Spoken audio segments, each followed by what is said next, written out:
Fluffy teddy bear को अपनी दादी के घर में खेलना बहुत पसंद था। उस दिन दादी ने कई बार उसे मना किया था कि अटारी, छत वाला कमरा, में न जाए, लेकिन फिर भी वह वहां जाकर खेलने और उसे देखने के लिए बहुत उत्सुक था। वहां धूल तो बहुत थी, लेकिन वह जगह बेहद दिलचस्प थी। वहां पुराने खिलौने, किताबें और डिब्बों से भरा हुआ था। एक कोने में उसे एक पुराना डिब्बा दिखाई दिया। जब उसने उसे खोला तो अंदर उसे एक चमकदार घड़ी मिली। घड़ी की धीमी धीमी टिक टिक की आवाज कुछ जादुई सी लग रही थी जब वह उसे घूर रहा था। घड़ी के पीछे लिखा था, जब तुम समय को समझोगे, चमत्कार खुद तुम्हें ढूंढ लेंगे। जैसे ही फ्लफी ने घड़ी की सुई को घुमाया, उसके चारों ओर की हर चीज घूमने और चमकने लगी। एक तेज रोशनी के बाद जब उसने अपनी आंखें खोलीं, तो वह अरब अटारी में नहीं था, वह कहीं और पहुंच गया था। जब फ्लफी टेडी बियर ने अपनी आंखें खोलीं, तो वह इतनी हैरान हो गया कि कुछ बोल ही नहीं पाया। उसके चारों ओर पुराने पत्थर के मकान थे और लोग अजीब कपड़े पहने हुए थे। यह सब किसी मेले जैसा लग रहा था। एक दयालु महिला मुस्कुराई और बोली, स्वागत है, छोटे टेडी, मेला बस शुरू ही होने वाला है। क्या तुम मजे के लिए तैयार हो? फ्लफी यह समझने की कोशिश कर रहा था कि आखिर हो क्या रहा है। तभी उसे अपनी कलाई पर बंधी घड़ी में हल्की सी कंपन महसूस हुई। मुझे लगता है मैं समय में पीछे चला आया हूं, उसने खुद से धीरे से कहा, लेकिन यह तो बस शुरुआत थी। एक लंबा और रोमांच से भरा सफर उसका इंतजार कर रहा था। फ्लफी टेडी बियर को मेला बहुत पसंद आया। जगलर, कलाबाज, हवा में गेंदें उछाल रहे थे, जोकर जोर जोर से हंस रहे थे और चारों ओर रंग बिरंगी मिठाइयाँ, गुब्बारे और खुशियों से भरी संगीत बज रही थी। हर चीज इतनी अद्भुत और मनमोहक थी, लेकिन तभी कुछ अजीब हुआ। सब कुछ धीरे धीरे ठहरने लगा। जगलर की गेंदें हवा में ही रुक गईं, जैसे समय थम गया हो। लगता है यहां समय गड़बड़ा गया है, फ्लफी ने हैरानी से कहा। तभी एक बुद्धिमान सा दिखने वाली बिल्ली उसके पास आई। वो घड़ी जादुई है, बिल्ली ने कहा। अगर तुम उसे सही तरीके से इस्तेमाल नहीं करोगे तो समय उलझ सकता है। फ्लफी समझ गया कि अब उसे क्या करना है। वह एक यात्रा पर निकल पड़ा, जादुई घड़ी का रहस्य जानने और सब कुछ फिर से सामान्य करने के लिए। टिक टॉक, टिक टॉक, घड़ी फिर से चलने लगी थी। जब फ्लफी टेडी बियर ने अपनी आंखें खोलीं, तो उसने खुद को एक गर्म, सुनहरी रेगिस्तान के बीचों बीच पाया। उसके चारों ओर विशाल पिरामिड खड़े थे। वहां उसकी मुलाकात एक दोस्ताना ऊंट से हुई जिसने कहा, फिरौन की जादुई घड़ी गायब हो गई है, समय रुकने वाला है, तुम्हें हमारी मदद करनी होगी। फ्लफी ने एक पल भी बर्बाद नहीं किया। वह दौड़ता हुआ एक पिरामिड के अंदर गया, संकरी सीढ़ियां चढ़ा और भारी सुनहरे दरवाजे खोले। अंदर उसे दीवार पर उकेरी गई एक पहेली मिली, समय को खोजो, सूरज को जगाओ। पिरामिड के अंदर एक छिपे हुए कक्ष में फ्लफी को एक चमकता हुआ छोटा सा टुकड़ा मिला। यह शायद घड़ी का खोया हुआ हिस्सा है, उसने उत्साहित होकर कहा। बिल्कुल बिना देर किए उसने उसे अपनी जेब में रख लिया और ठीक उसी समय वह फिर से कहीं और खींच लिया गया। जैसे ही फ्लफी टेडी बियर ने चमकते हुए टुकड़े को अपनी जेब में डाला, एक तेज रोशनी ने उसे चारों ओर से घेर लिया और अचानक वह खुद को एक काउबॉय शहर में खड़ा पाया। वहां हर कोई लंबा चौड़ा था, बड़ी टोपी पहने हुए और घोड़े पर सवार था। यह सब बिल्कुल किसी वाइल्ड वेस्टर्न फिल्म जैसा लग रहा था। एक लंबी ट्रेन शहर से होकर गुजरी, बिना रुके, और कोई भी उसमें से नहीं उतरा। यहां भी समय कुछ अजीब तरह से बर्ताव कर रहा है, फ्लफी ने कहा। तभी एक बहादुर काउबॉय जिसका नाम बोबो था, उसकी मदद करने आया।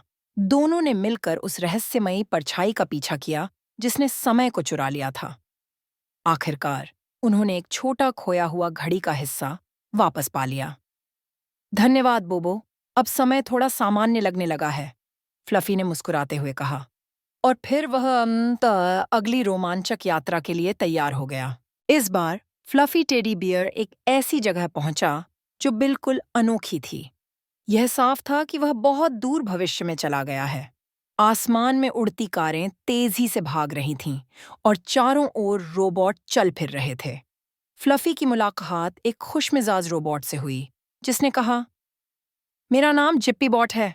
टाइम मशीन खराब हो गई है। क्या तुम हमारी मदद कर सकते हो? फ्लफी और जिप्पी बॉट एक चमकदार हाईटेक प्रयोगशाला लैब में पहुंचे। फ्लफी ने पिरामिड में पाया हुआ घड़ी का टुकड़ा सावधानी से निकाला और मशीन में लगा दिया। अचानक पूरा शहर फिर से जीवंत हो उठा। बत्तियां जगमगाने लगीं, रोबोट नाचने लगे और हादस और हर चीज फिर से चमकने लगी। शहर अब सुंदर और रोशनी से भरा हुआ था, जैसे उसे होना चाहिए था। तुम तो एक कमाल के टाइम ट्रैवलर हो फ्लफी। हम बहुत खुश हैं कि तुम यहाँ आए और हमारी मदद की, जिप्पी बॉट ने खुशी से कहा। इस बार फ्लफी टेडी बियर एक विशाल पुस्तकालय में पहुंचा, लेकिन यह किसी भी पुस्तकालय जैसा नहीं था जिसे उसने पहले कभी देखा हो। किताबें हवा में अपने आप उड़ रही थीं। हर किताब एक नए समय में जाने का रास्ता खोलती थी, लेकिन एक बहुत ही महत्वपूर्ण किताब गायब थी। समय की किताब, द बुक ऑफ टाइम। पुस्तकालय का कोना कोना घूमते हुए फ्लफी की मुलाकात एक बुद्धिमान बूढ़े उल्लू से हुई। दोनों ने मिलकर सभी अलमारियां छान मारीं, खोई हुई किताब की तलाश में। आखिर में उल्लू ने कहा, हमने हर जगह देख लिया है, किताब यहाँ नहीं है। जरूर किसी बच्चे के सपने में छुपी है। तुम्हें उसे खोजना होगा फ्लफी। जब फ्लफी ने आखिरकार वह किताब ढूंढे निकाली तो उसके पन्नों से चमकते हुए अक्षर उभरने लगे। समय को ठीक करने के लिए सिर्फ टुकड़े पाना काफी नहीं है, तुम्हें उसे समझना भी होगा। हर यात्रा ने तुम्हें कुछ सिखाया। यही सीख समय को ठीक करने की असली चाबी है। बुद्धिमान उल्लू ने धीरे से घड़ी का एक छोटा हिस्सा फ्लफी की जादुई घड़ी में लगा दिया। अचानक घड़ी चमक उठी और तेज रोशनी में झिलमिलाने लगी।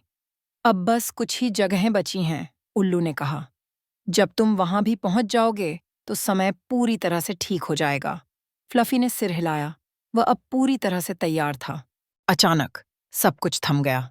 आसमान, पक्षी, हवा, हर चीज एकदम शांत और स्थिर हो गई।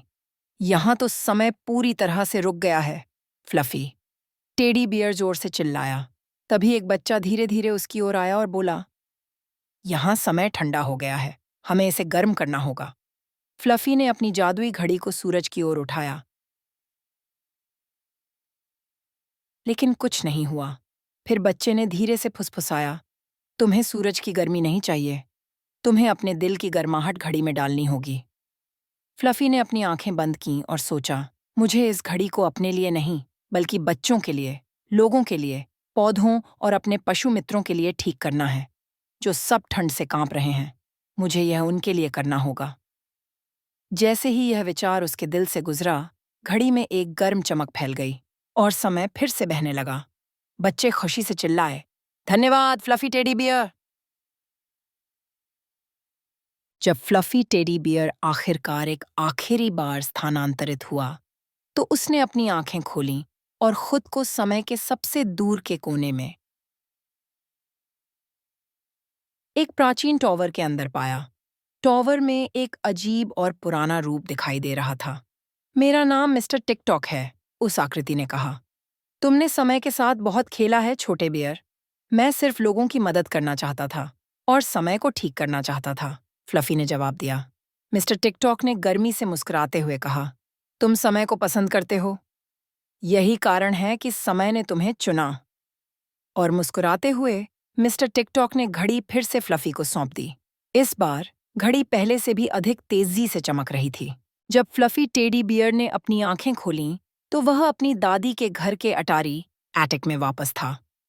उसके हाथों में जादुई घड़ी अब शांत थी, लेकिन फ्लफी के चेहरे पर संतोष भरी मुस्कान थी। उसी समय नीचे से उसकी दादी की आवाज आई, फ्लफी, कुकीज तैयार हैं। फ्लफी मुस्कुराया। समय में यात्रा करना तो अद्भुत था, लेकिन सबसे अच्छा पल है समय पर गर्मा गर्म कुकीज खाना। और यह कहते हुए वह रसोई की ओर दौड़ पड़ा, जहां ताजी कुकीज की मीठी खुशबू बस उसी के इंतजार में थी।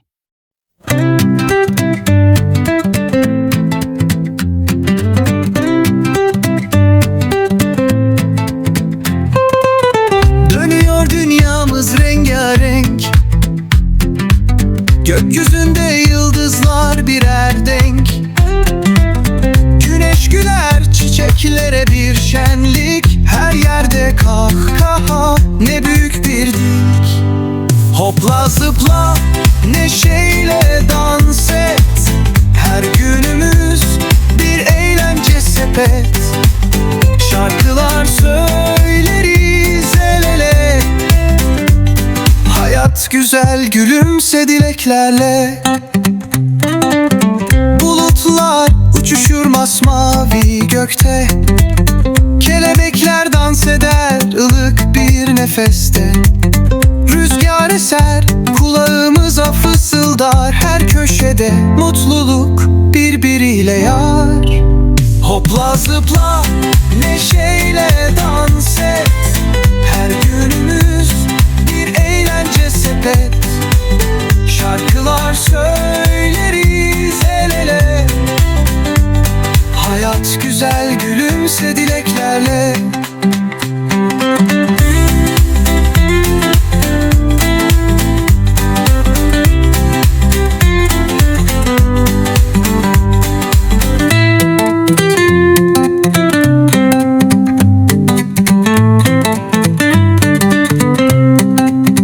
Bir balık denizde yüzüyor özgürce.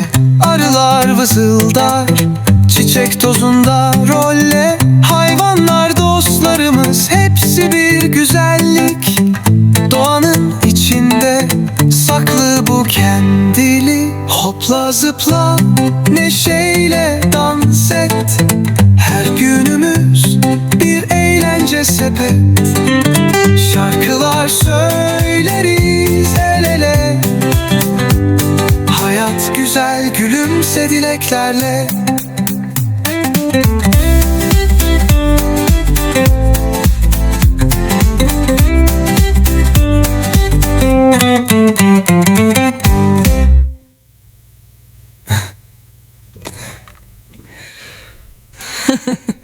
Bir balık denizde yüzüyor özgürce. Arılar vızıldar, çiçek tozunda rolle. Hayvanlar dostlarımız, hepsi bir güzellik. Doğanın içinde saklı bu kendilik. Hopla zıpla, neşeyle dans et. Her günümüz bir eğlence sepet. Şarkılar söyleriz el ele. Hayat güzel, gülümse dileklerle. अपनी रोमांचक यात्राओं पर मुझे अकेला मत छोड़ो प्यारे दोस्त। वीडियो को लाइक करो और मेरे चैनल को सब्सक्राइब करो ताकि हम साथ में खेलते और सपने देखते रहें।